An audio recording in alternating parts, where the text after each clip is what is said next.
I'm saying that there are, in fact, massive, vast opportunities for introducing market ideas into the military, into the armed forces.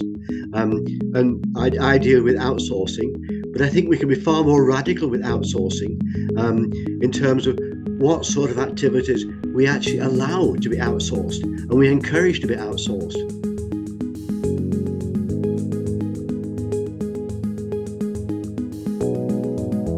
Defence and markets are unusual bedfellows. The military is a textbook example of a public good, which can only be provided and funded by the state, with few opportunities for market-based mechanisms.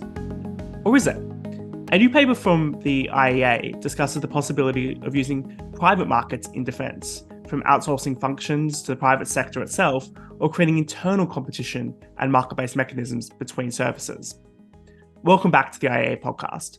My name is Matthew Lesh. I'm the IEA's Director of Public Policy and Communications. Each week, this podcast asks a tantalising policy question. Today's question: can the private sector boost national defence?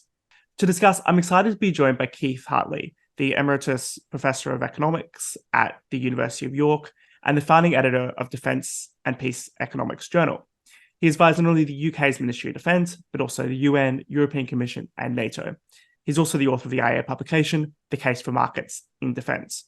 Welcome to the IEA Podcast, Keith. Good. Yeah.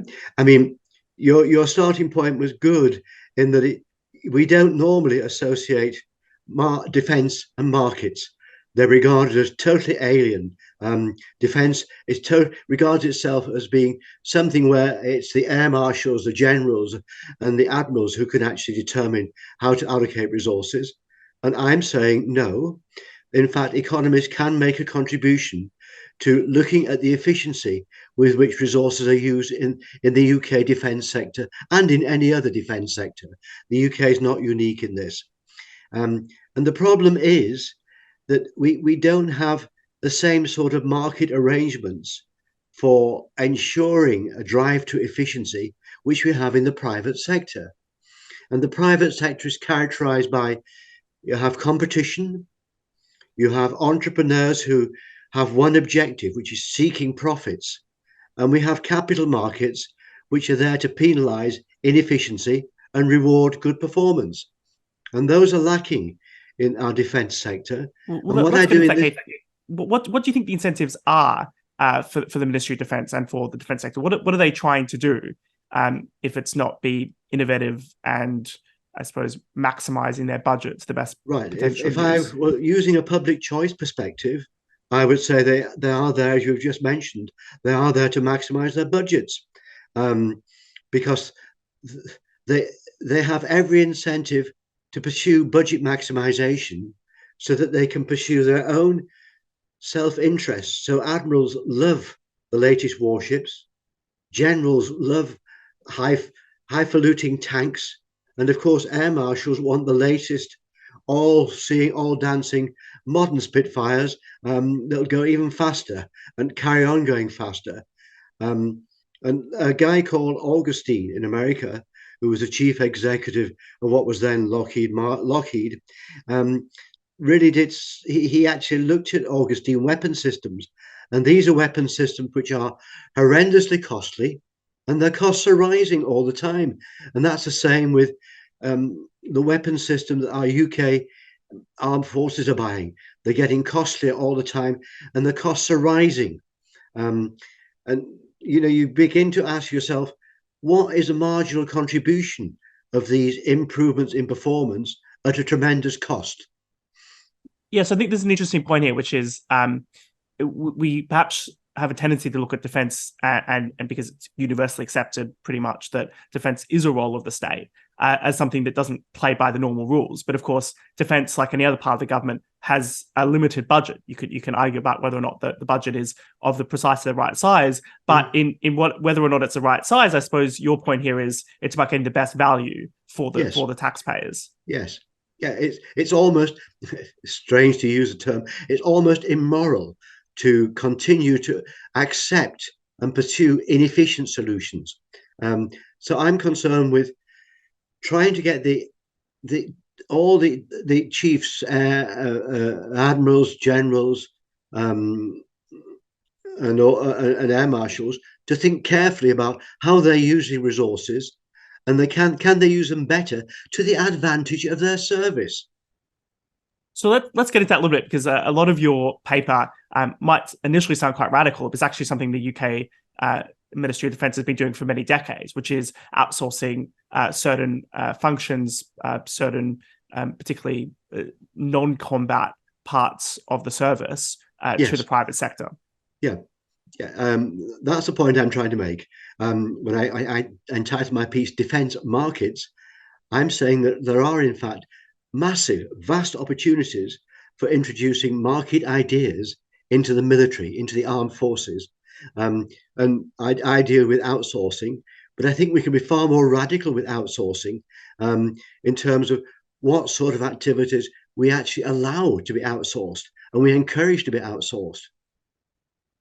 Yeah, so what are the current sources that are already outsourced? Well, the more conventional things like transport. So rather than using military transport, you hire taxis. Training, rather than training pilots yourself in the RAF, rather than having your own RAF training systems, aircraft bases, and training instructors, you can hire those in. Because in the case of training, the RAF is only interested in trained pilots. It's not interested in training them. It wants people who will actually fly an aircraft and fly it effectively. So just as we, for example, if you think of private motoring and the driving test in most countries, you use private firms you allow them to train and to actually offer instructions, advice, to get people up to the standard that they'll pass the driving test. It's the same in the military. You can actually allow private firms to train pilots up to the required standard. And that's what you do. The RAF says, right, we want pilots trained to this standard. It lays down the standard, and then it lets out a contract. You provide us with so many pilots over the year at a price, and this is the price we'll pay you. And we want you to offer them at the level we require. If they don't reach the required level, we'll send them back and you'll refund us the training fee. So what is the advantage of doing that? Why should the Air Force not just train the pilots themselves? Because the Air Force doesn't have the incentive to be efficient, in the sense of trying to provide that service at the lowest possible cost, because there's no competition for it. And we know that monopolies lead to higher prices, higher profits, and incompetence, and a failure to innovate. And also, you can actually begin to question the amount of service that you're offering. And you can say, well, okay, you want this standard, we'll provide you with a lower standard or a higher standard at a lower or higher price. And the problem is the RAF is not subject to competition. It's not subject to competition in terms of the incentive to drive down your costs.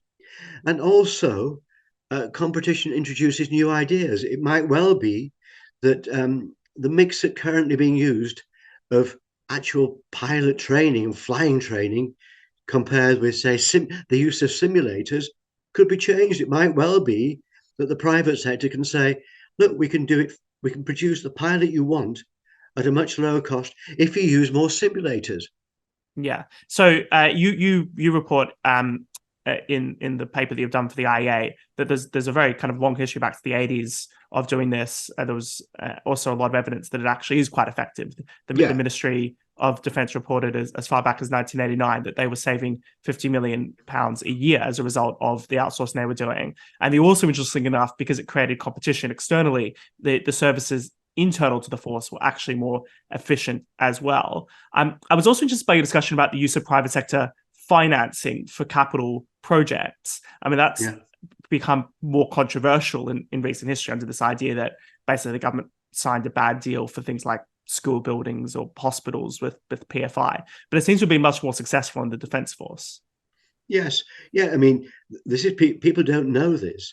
There's a tremendous experience in the UK, the armed forces, of outsourcing many defence activities.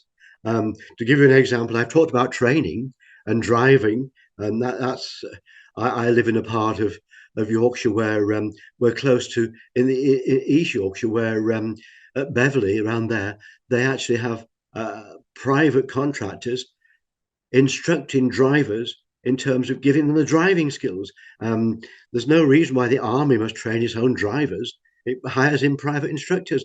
And that hiring in process is done at a price. It's under competition. So you have the possibility of some innovation in the way in which you train drivers in this case. But more radically, we've outsourced almost up to the front line. Not the front line, but almost up to the front line. The RAF requires some strategic tankers. These are basically flying garages or flying petrol stations, and they go around the UK and the airspace, and they simply offer to top up fighter aircraft that need more fuel. Now, that traditionally has always been undertaken by the Royal Air Force. They've always had their own flight refueling capabilities. They own the aircraft, they provide the pilots, they provided the bases. There's no reason for that. You can contract that out, and we have. We've outsourced flight refueling to a private firm that commits itself to providing a number of core aircraft for a core service over a number of years, and it has the possibility of moving to an emergency profile by saying, well, okay, we will guarantee we provide 9 aircraft, say, or 10 aircraft to provide air-to-air refueling. And then, by the way, if you need some more, yeah, we can provide you with a further 4 or 5, say. And whilst we, the private contractor, are not using those 4 or 5 for the Royal Air Force refueling, we can let them out either to other air forces or for civilian purposes, such as air transport. So the private sector can actually think innovatively of ways in which they can use very costly, expensive assets rather than keeping on the airbase and on the ground all the time. They try to get them in the air and use them and earn some money for that. And that actually affects the price which the taxpayer pays for air-to-air refueling.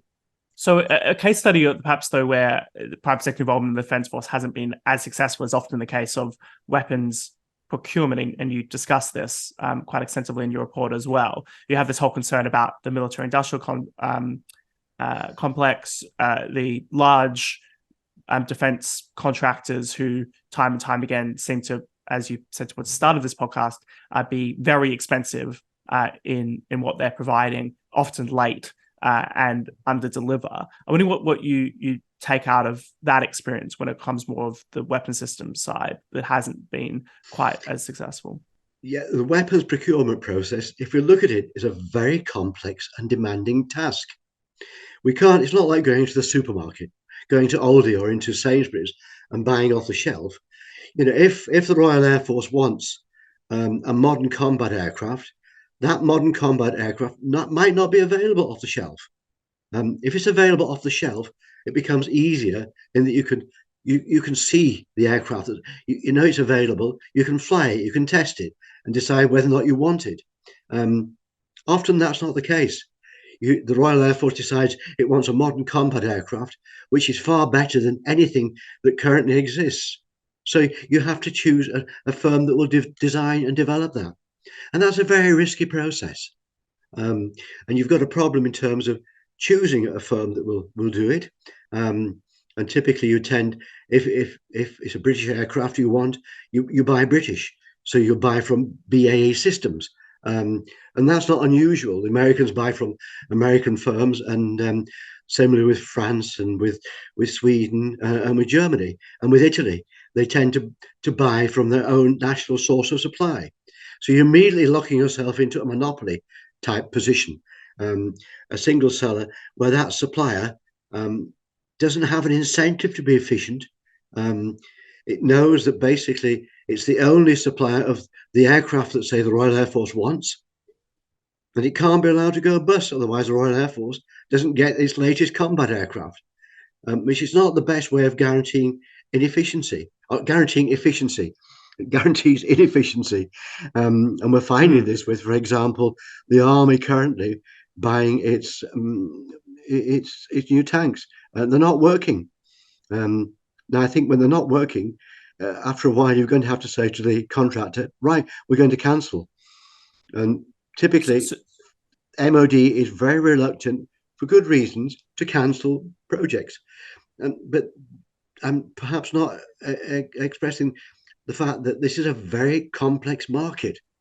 Yeah, it seems to me that there's this intrinsic difficulty here, which is, as you rightly identify, there's a whole bunch of problems when it comes to trying to produce goods internally within the defense forces, and therefore there is a need to outsource. But it seems like a lot of those issues in terms of incentives will also feed into the fact that the procurement process and outsourcing itself is going to be flawed. I mean, you might be partly using the private sector, but it's only going to be as effective as you effectively do the procurement process, specify the contracts properly, be willing to make the right decisions. It seems to kind of struggle from the same information problems, from the same failures of central planning, from the same lack of competition, but it just kind of moves it from some kind of internal provision to whether or not you can do procurement properly. And often the government does, right across the board, not just in defence, struggle with procurement quite heavily.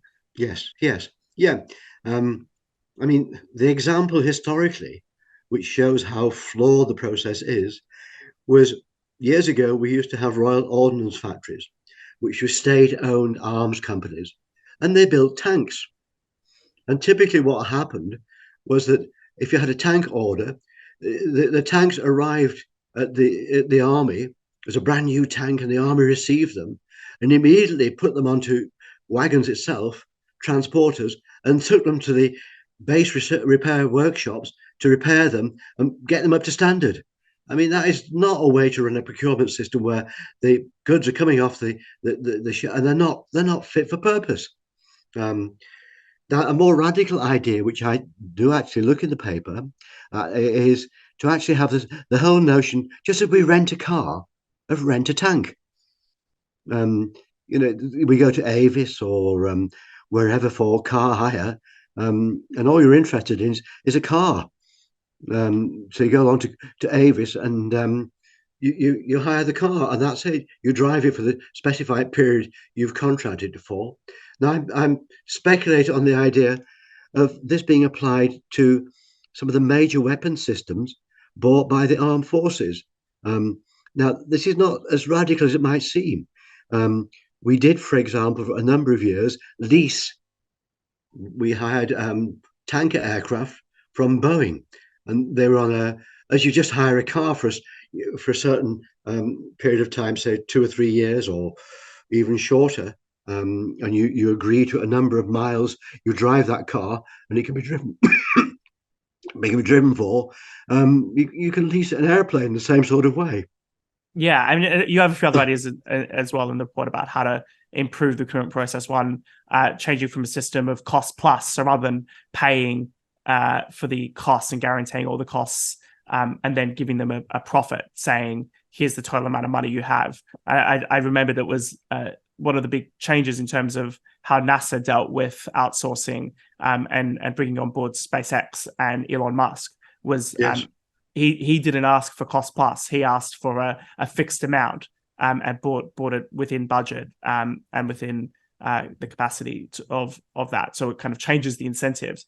Another idea you have as well that I think is quite controversial is this idea of more open procurement process. So rather than buying from UK-based providers like Rolls-Royce or BAE, you should look more internationally and buy from other friendly countries. In practice, I think you say pretty much the US would be the one to provide us. That would be the case. In the US. Yes. I think for a lot of people, they'd shirk at that. They'd say, well, don't we need domestic production capacity in defense? And therefore, going to the US is not a great idea, or going anywhere else outside of the UK isn't a great idea. Yeah, I would emphasize that certainly buying off the shelf from countries like the USA is certainly a valid option, and one that's still used by the UK. We bought our maritime patrol aircraft recently, the Poseidon. That was bought from Boeing, that aircraft. You've got to keep that option open. And quite frankly, we can't afford to do everything. It's too costly to build all our own tanks, our own missiles, our own warships, our own aircraft. We just can't afford that. Um, so there are advantages of buying off the shelf from, say, the Americans. You can share development costs. You just pay for a share of the development costs, not the full development costs. And you can also take advantage of the long production runs, which the Americans have. But I would certainly emphasize that if we're moving down that route towards shopping around, then we need to undertake more careful cost-benefit analysis of the costs and benefits of buying British compared with buying from abroad. Yeah, it's not really worth buying, but if it's going to cost twice as much and be a lower quality product, just for the That's sake right. of Yes. having a Yeah. domestic industry. Yeah. I mean, I think a good example coming up of this, of course, is the AUKUS submarine deal, which is combining the US, UK, and Australia together Yes. Yeah. to procure a next generation of submarines, which is an extremely expensive project and something that Australia certainly wouldn't be able to do by itself, but the UK would also probably struggle to do or do as well without the US involvement. So it seems to make a lot of sense to be collaborative across countries. Yeah, I think that trinational collaborative arrangement is something extremely interesting and worthwhile pursuing, and hopefully produces at the end of it a very efficient submarine. Certainly, I know the Australians don't have the capability of building nuclear-powered submarines, so they can buy into that sort of technology. And Britain is finding it very costly to continue supporting what is effectively a small-scale nuclear-powered submarine industry. We're building them in and buying them in penny pot numbers. You're lucky if you get half a dozen, and it's half a dozen spread over about 10 or 15 years, which is not the most efficient way to buy and to build these very complex systems. So when people talk about the private sector in defense, I think the first thing that can come to mind is perhaps not some of this procurement and outsourcing, but it would be private mercenaries. I'm wondering what I suppose the limits are potentially to defense outsourcing and involvement of the private sector in defense. Yeah, I think you have to consider the possibility of mercenaries or the equivalent of mercenaries. I actually look at this and I think the limitations we've got in extending outsourcing to frontline combat units is what I call the transactions costs involved in writing contracts for using mercenaries. And I speculate, and it's purely a speculation, I'm not arguing it, but I'm saying, let's think about, say, Korea and South Korea in the early 50s and the Korean War. What sort of contract would you give to a mercenary force? Well, it might be a contract that says, okay, defense Seoul, and that is a contract. Yes, the private firm makes the bid on that basis. It knows the contract being offered, but it's got some uncertainties, and some of them are massive uncertainties. It doesn't know whether or not the Chinese are going to join the battle, as they did. And suddenly you find yourself dealing with a completely different set of contingents and requirements. It wasn't what you said. Originally, we said, right, we will defend Seoul against the North Koreans attacking it. We didn't commit ourselves to defending it against the Chinese as well.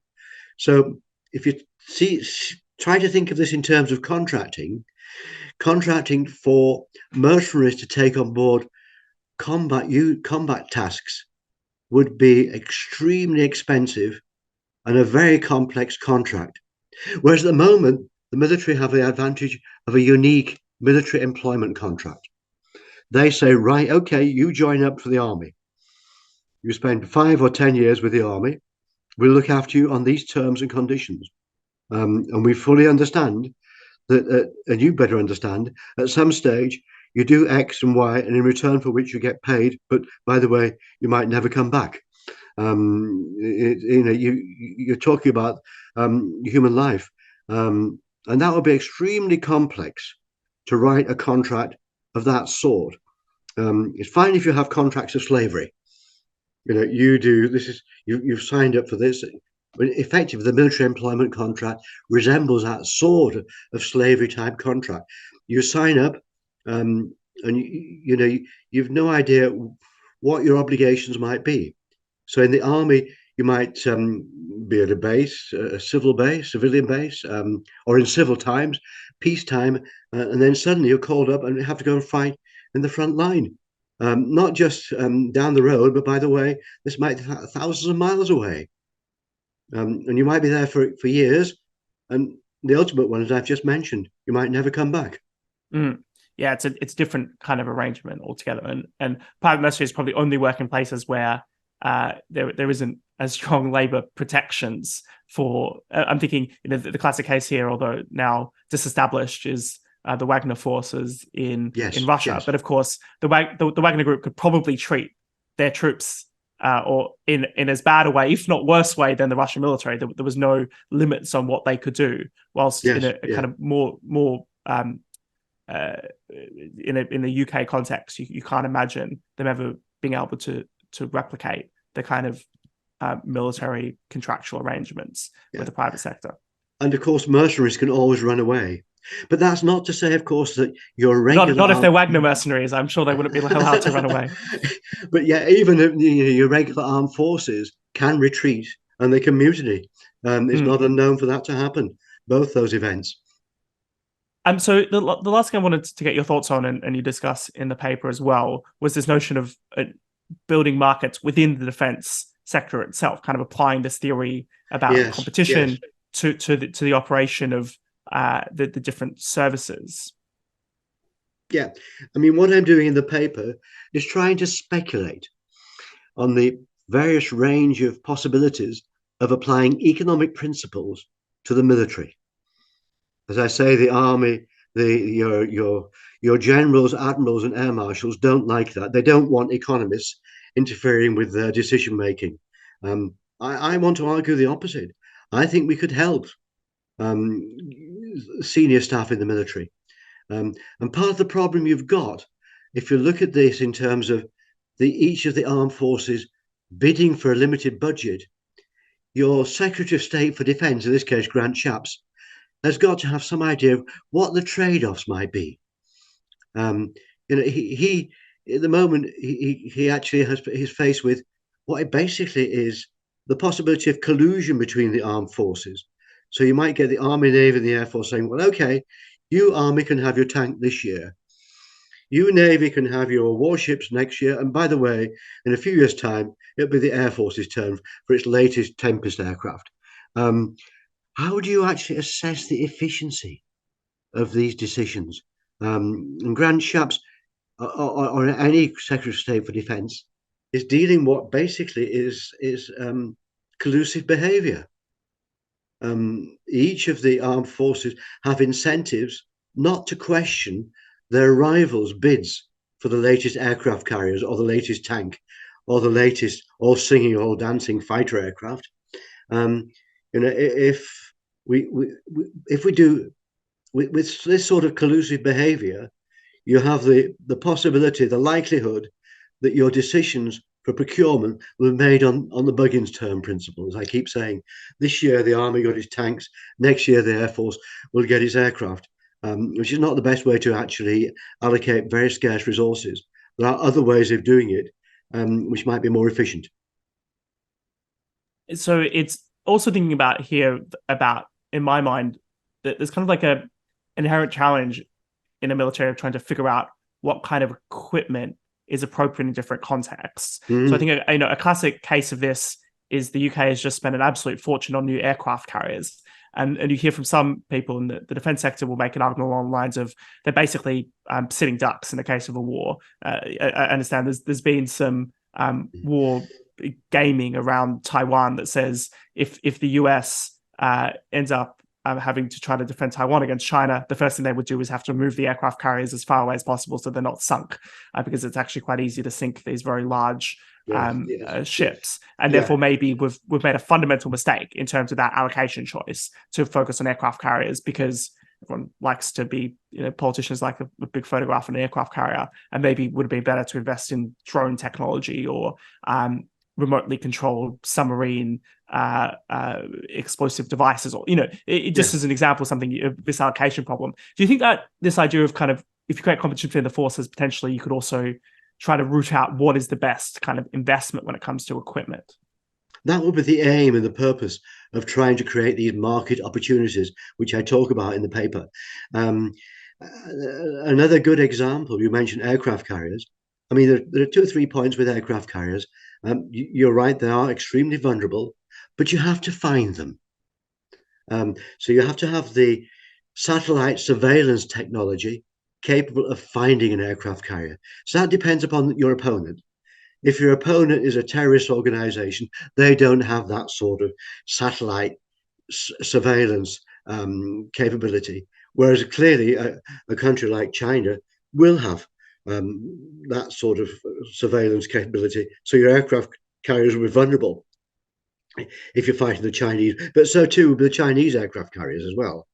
But it raises a more general point, which you mentioned. I mentioned that increasingly the armed forces are moving towards buying very costly and increasingly expensive equipment, sort of Star Wars and Battlestar Galactica, if you're thinking of that in terms of the future. The alternative is, in fact, small drones. And small drones are very cheap and they're very effective. And we're finding all sorts of ways of using these drones. So the interesting question arises, is the future one where we might have to have a very few but extremely expensive Star Wars type equipment operating a large number of very cheap drones? So I'm speculating now on the fact the future warfare might be so different that today's existing ways of doing things are going to be, they'll just be different again. We'll find ourselves changing. And again, the part of the reason why I think economists have a contribution to make here, we can talk about innovation. We can talk about the possibility of new ideas and new ways of doing things. Sadly, I suspect that we are not going to avoid wars. There's always going to be nations around who will want to acquire someone else's territory, someone else's resources. And so they use military forces, just as Russia is doing this in Ukraine, to actually steal another nation's assets, resources, and population. So I don't see ourselves facing a peaceful world. Oh, that we could. So if we still don't have a peaceful world, we're going to need lethal equipment. And this equipment doesn't come cheaply. Well, Keith Hartley, defense economist, thank you so much for a fascinating conversation. For those who are interested in learning more, your paper, the Case for Markets in Defense, is available on the IEA's website at iea.org.uk. And for those who are enjoying this podcast, please do subscribe on your chosen podcast provider. And I look forward to continuing the discussion next week.